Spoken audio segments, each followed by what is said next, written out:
of the Act may have their surname changed following such declaration. Accordingly, the first and second applicants will be entitled to apply to the Director General to change their child's surname as provided for under Section 25(2) of the Act. In respect of cost, this court finds that it is appropriate for a cost order to be awarded against the first respondent, despite the fact that they did not oppose the confirmation on its merits. This is because, but for the constitutionally defective provisions, the applicants would not have had to bring this litigation to vindicate their constitutional rights. The court makes the following order. 1. The order of constitutional invalidity issued by the High Court of South Africa, Free State Division, Bloemfontein, is confirmed. 2.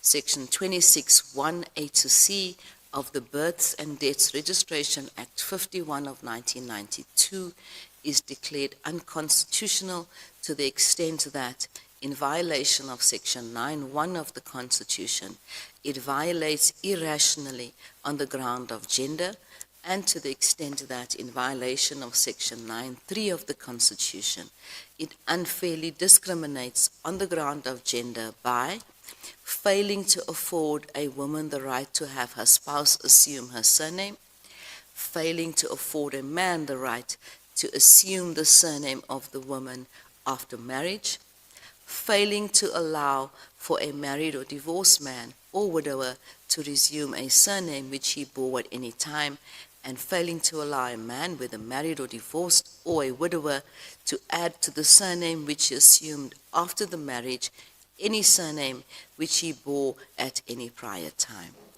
3. The declaration of invalidity is suspended for a period of 24 months to enable Parliament to remedy the defects by either amending the existing legislation or passing new legislation, in order to ensure that all persons are afforded the right of assumption of another surname.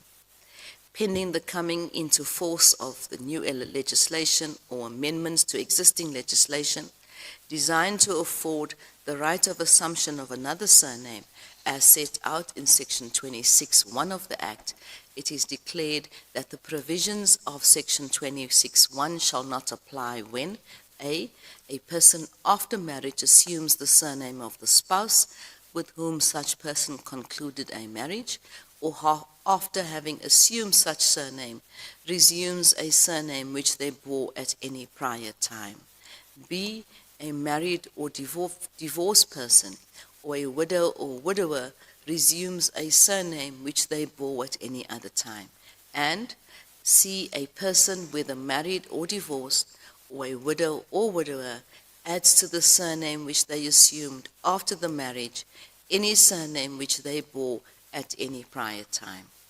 5. Should Parliament fail to correct the defects in the 24-month period, Paragraph 4 of this order shall continue to operate until remedial legislation, if any, is brought into operation.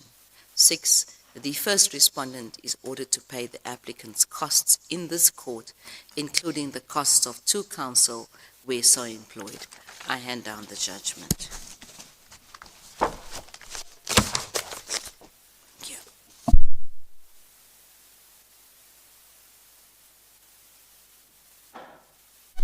Ms. Swart, this is where you say, as the court pleases. The court will rise. Please rise.